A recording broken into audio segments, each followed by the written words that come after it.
함께 보실 말씀은 신약성경 사도행전 27장입니다. 6월 27일 사도행전 27장을 읽는 날인데 27장도 44절까지 길게 되어 있어서 다 읽기는 시간이 좀 제한이 되고요. 우리 1절부터 26절까지 함께 봉독합니다. 신약성경 사도행전 27장 1절부터 26절까지 말씀, 신약성경 234쪽 전후를 보시면 되겠습니다. 1절부터 26절까지 함께 봉독합니다. 우리가 배를 타고 이달리아에 가기로 작정되매 바울과 다른 죄수 몇 사람을 아구스도 대의 백부장 율리오란 사람에게 맡기니 아시아 해변 각처로 가려 하는 아드라무떼노 배에 우리가 올라 항해할세 마게도냐의 데살로니가 사람 아리스다고도 함께 하니라. 이튿날 시돈에 되니 율리오가 바울을 친절히 대하여 친구들에게 가서 대접받기를 허락하더니 또 거기서 우리가 떠나가다가 맞바람을 피하여 구브로 해안을 의지하고 항해하여 길리기아와 밤빌리아 바다를 건너 루기아의 무라시에 이르러 거기서 백부장이 이달리아로 가려 하는 알렉산드리아 배를 만나 우리를 오르게 하니 배가 더디가 여러 날 만에 간신히 니도 맞은편에 이르러 풍세가 더 허락하지 아니하므로 살몬의 앞을 지나 그레데 해안을 바람막이로 항해하여 간신히 그 연안을 지나 미양이라는 곳에 이르니 라세아시아에서 가깝더라.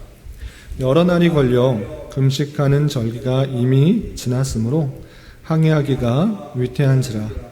바울이 그들을 권하여 말하되 여러분이여 내가 보니 이번 항해가 화물과 배만 아니라 우리 생명에도 타격과 많은 손해를 끼치리라 하되 백부장이 선장과 선주의 말을 바울의 말보다 더 믿더라.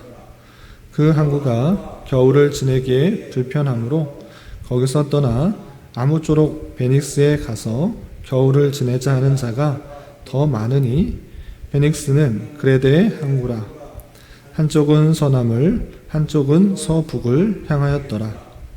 안풍이 순하게 불매 그들이 뜻을 이룬 줄 알고 닻을 감아 그레데 해변을 끼고 항해하더니 얼마 안 되어 섬 가운데로부터 유라골로라는 광풍이 크게 일어나니 배가 밀려 바람을 맞추어 갈 수 없어 가는 대로 두고 쫓겨가다가 가우다라는 작은 섬 아래로 지나 간신히 거류를 잡아 끌어올리고 줄을 가지고 선체를 둘러 감고 스르디스에 걸릴까 두려워하여 연장을 내리고 그냥 쫓겨가더니 우리가 풍랑으로 심히 애쓰다가 이튿날 사공들이 짐을 바다에 풀어버리고 사흘째 되는 날에 배의 기구를 그들의 손으로 내버리니라. 여러 날 동안 해도 별도 보이지 아니하고 큰 풍랑이 그대로 있음에 구원의 여망마저 없어졌더라. 여러 사람이 오래 먹지 못하였음에 바울이 가운데 서서 말하되 여러분이여 내 말을 듣고 그레데에서 떠나지 아니하여 이 타격과 손상을 면하였더라면 좋을 뻔하였느니라. 내가 너희를 권하노니 이제는 안심하라. 너희 중 아무도 생명에는 아무런 손상이 없겠고 오직 배뿐이라. 내가 속한 바 내가 섬기는 하나님의 사자가 어젯밤에 내 곁에 서서 말하되 바울아 두려워하지 말라. 내가 가이사 앞에 서야 하겠고 또 하나님께서 너와 함께 항해하는 자를 다 내게 주셨다 하였으니 그러므로 여러분이여 안심하라. 나는 내게 말씀하신 그대로 되리라고 하나님을 믿노라. 그런즉 우리가 반드시 한 섬에 걸리리라 하더라. 아멘. 감사합니다. 오늘 말씀 읽기 본문은 사도행전 27장입니다. 우리가 어제 살펴봤던 사도행전 26장에서는 바울 사도가 가이사랴에 갇혔을 때 총독이 베스도로 바뀌고 그것을 무난하기 위해서 유대를 다스렸던 아그리빠 왕이 문안 인사를 차 왔을 때 그 가이사랴에 갇혀 있는 바울에게 왜 갇혀 있는지, 또 무슨 이유 때문에 이렇게 되어 있는 것인지 그 이야기를 들었습니다. 그래서 바울은 유대인들이 고발하고 고소하였던 죽일 만한 죄가 없다라는 것들을 변론하는 데 그치는 것이 아니라 내가 말하는 모든 것들을 듣는 사람이 다 나와 같이 되기를 원한다 하면서 복음을 전하는 데 최선을 다하는 그 모습을 볼 수 있었습니다.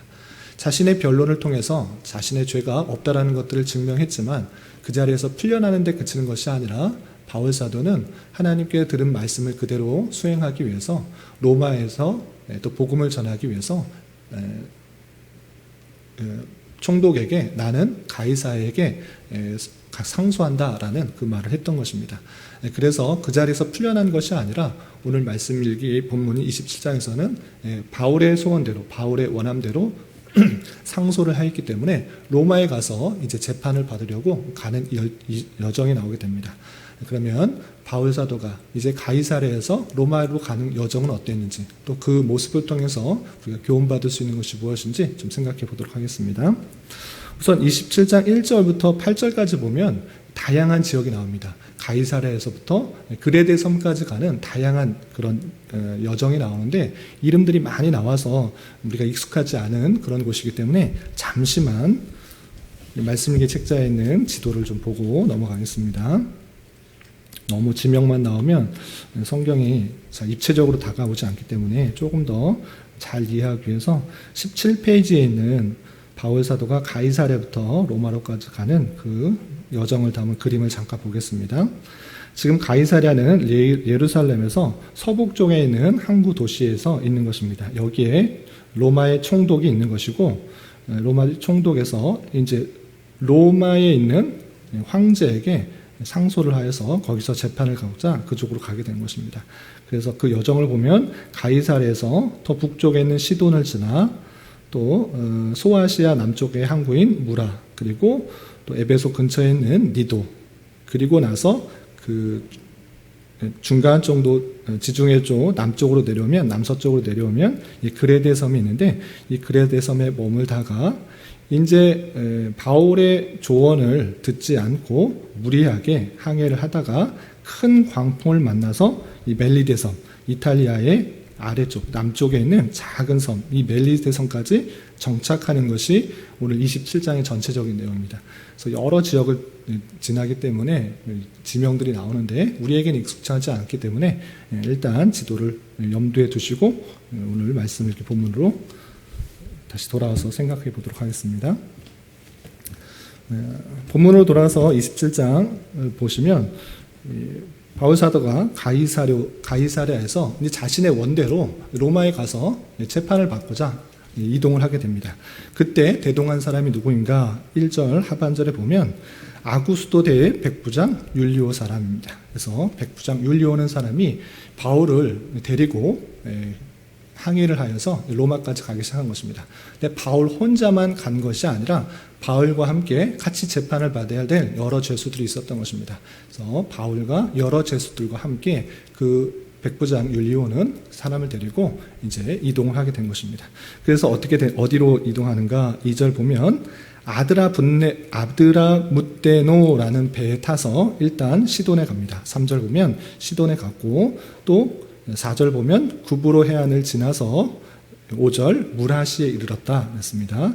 무라시에 이르러서 아까 보신 것과 같이 터키 지역, 그러니까 소아시아의 남부 지방에 있는 그런 항구 도시인 것입니다.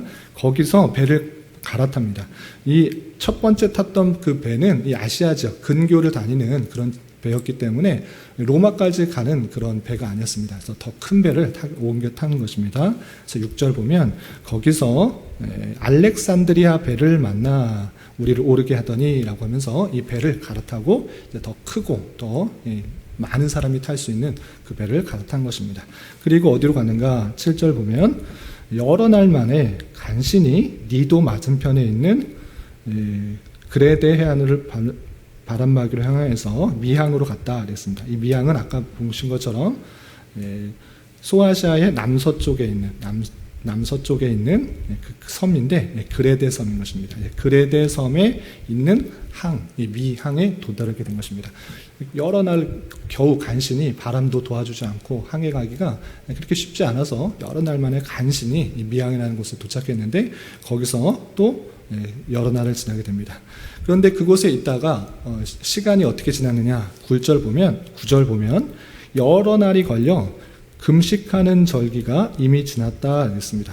금식하는 절기는 유대인들에게 아주 익숙한 그런 절기인데 1년 중에 반드시 금식해야 되는 그런 절기가 있습니다. 다른 날이 아니라 대속죄일인 것입니다. 유대인의 절기력으로 7월 10일이 되면 대속죄일이기 때문에 모든 백성이, 대제사장이 성소에 들어가는 것을 통해서 죄가 사해진다라는 그 절기를 계속적으로 지킬 때 금식하도록 했습니다. 이것은 반드시 해도 되고 말아야 되는 것이 아니라 금식하도록 했기 때문에 이 절기가 지났다라는 것은, 유대인의 절기로서 7월 10일이 지났다라는 것은 오늘날 양력으로 바꾸면 9월에서 10월 사이에 있는 그 시간이 지났다는 것입니다. 그러니까 실제적으로 10월 중순 이후에서 11월 또는 12월까지 되는 그런 겨울로 들어서는 시간이 됐다는 것입니다. 그때가 되면 무슨 일이 있는가라고 할 때, 이 지중해 지역에서는 겨울이 되면 많은 풍랑들이 생긴 것입니다. 바울 사도도 여행을 1차, 2차, 3차 하면서 그런 지식도 알고 그런 경험도 이제 알았던 것입니다. 그래서 바울 사도는 선장과 그 백부장에게 이렇게 말합니다. 어떻게 말하느냐? 10절, 말하되 여러분이여, 내가 보니 이번 항해가 화물과 배만 아니라 우리 생명에도 타격과 많은 손해를 끼치리라, 이렇게 말을 합니다. 이제 겨울로 접어드는 그런 시기, 이제 금식하는 절기가 지났다고 하면 이제 지중해에서 많은 풍랑들이 생기니 우리가 지금 나가면, 지금 출발하면 많은 그 손해가 있을 것이니까 지금 가지 말자라고 많은 사람들에게 말하는 것입니다.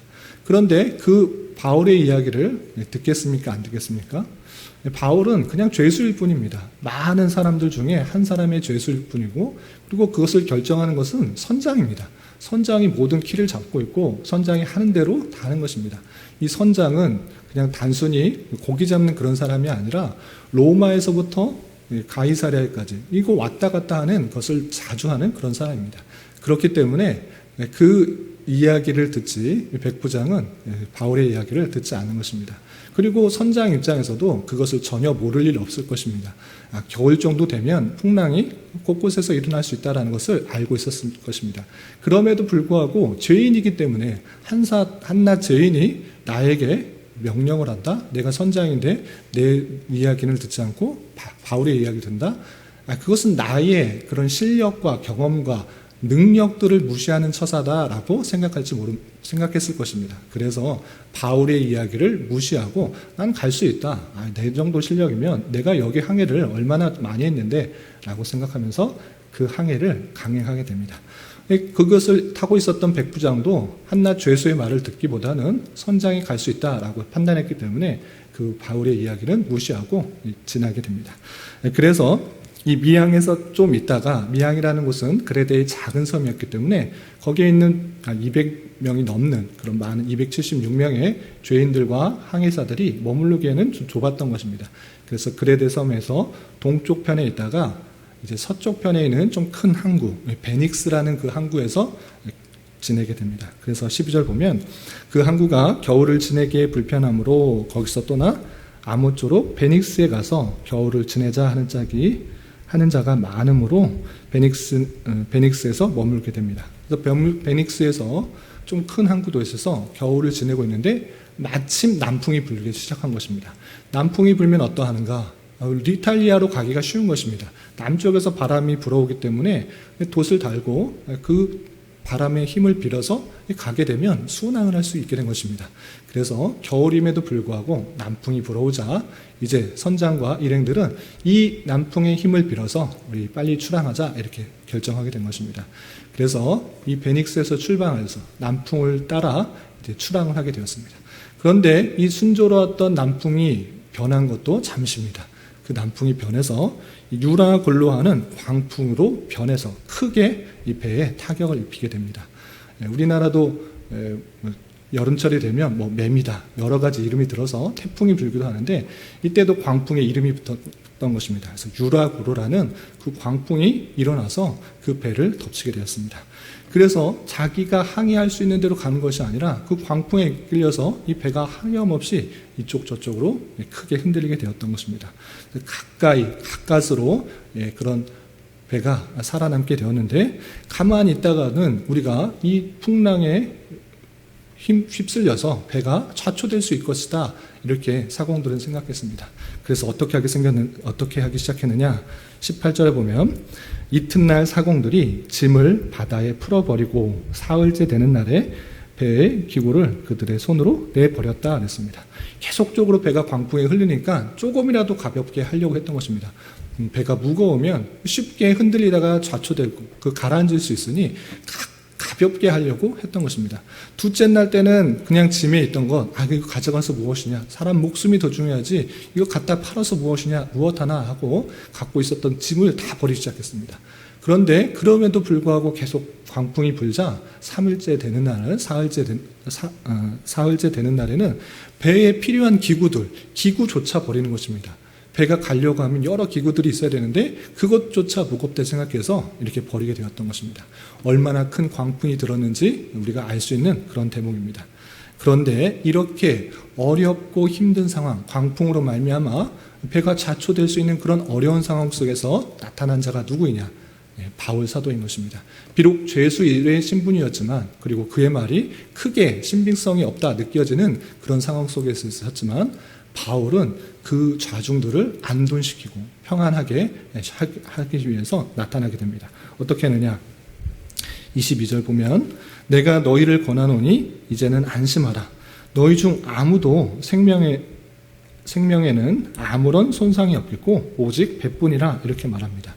내가 말한 대로 출항하지 않았으면 좋겠지만 어쩔 수 없는 일이다. 그러나 안심하라. 이렇게 지금 배가 좌초될 위험 중에 있지만 안심하라.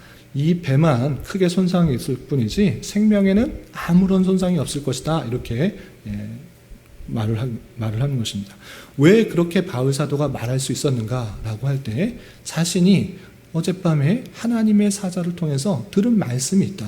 그 들은 말씀이 있기 때문에 너희들은 걱정할 필요가 없고 우리는 그런 염려 가운데 있을 필요가 없다라는 것들을 계속해서 이렇게 말합니다.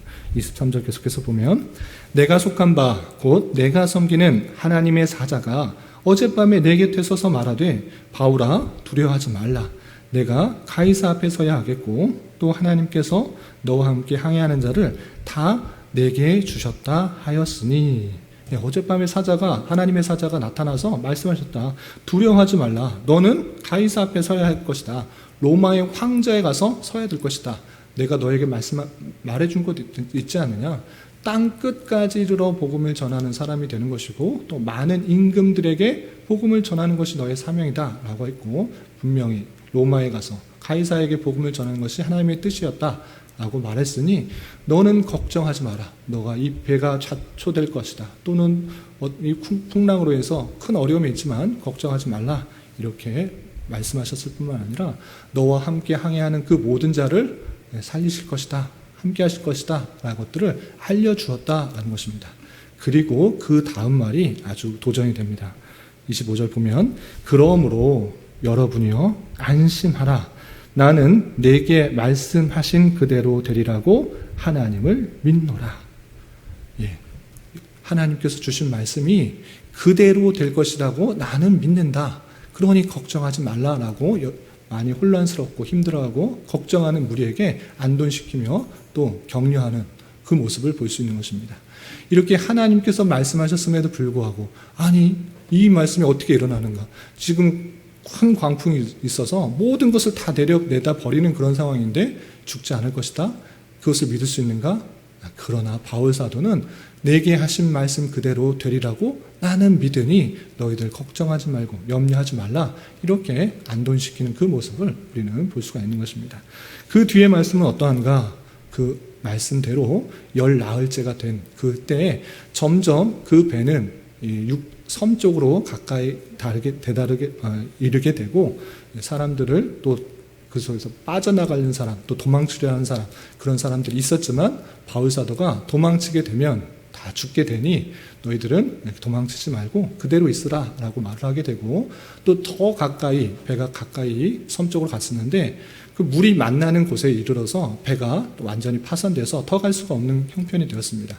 그럴 때 그 안에 있던 사람이, 백부장과 군사들이 죄인들은 다 죽이자, 그리고 우리가 그 남아있는 배를 타고 섬으로 들어가자, 이렇게 말했으나 백부장이 바울을 살리기 위하여서 그렇게 해서는 안 된다. 먼저 수영할 수 있는 사람은 수영을 통해서 섬으로 들어가고 남아있는 배, 그리고 조각난 그 배 나무들을 붙들고 가서 모두가 살 수 있도록 하자라고 하면서 그 이야기대로 헤엄쳐서 갈 수 있는 사람은 섬으로 들어가고 나머지 헤엄칠 수 없는 사람들은 배와 또 부서진 파편들을, 배의 파편들을 가지고 섬에 잘 안축하여서 정말 한 사람도 다치지 않고 또 한 사람도 죽지 않고 모두 섬에 이르가고 배만 파손되게 된 그 모습을 볼 수 있습니다.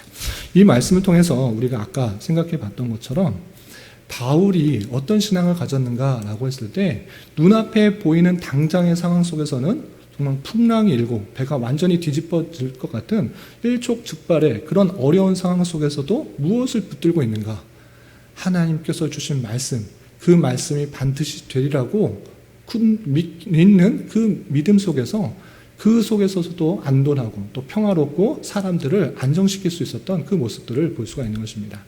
이런 모습처럼 우리가 이 땅을 살아가면서 어떠한 삶을 자세로 살아가야 하는가라고 할 때 눈에 보이는 상황은 정말 파도가 너울거리고 완전히 엎어질 것 같은, 좌초될 것 같은 그런 상황이 닥쳐올지라도 하나님께서 택하신 백성은 끝까지 붙드신다. 끝까지 구원의 길로 이끄신다.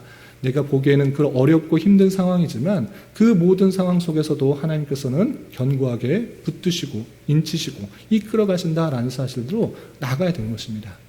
상황과 말씀이 있을 때 상황을 보는 것이 아니라 말씀을 붙들고 말씀이 그대로 이루어질 것이라는 그 믿음, 그 믿음을 가지고 우리는 이 땅을 살아가는 것입니다. 이러한 믿음에 따라서 우리가 이 땅을 살아갈 때 비록 내 눈에 보이는 것은 천국이 보이지 않고 하나님이 보이지 않고 하나님께서 계시는 것인가를 보이지는 않은 것 같아 보이지만, 세상에 그런 거친 풍파가 비판과 조롱과 비웃음이 가득한 것 같아 보이지만 하나님께서 주신 말씀, 그 말씀을 붙들고 그대로 될 것이라 라는 믿음으로 우리는 한 걸음 한 걸음 나아가는 것이고, 이러한 삶을 살아갈 때 어떤 영향력을 끼치는가?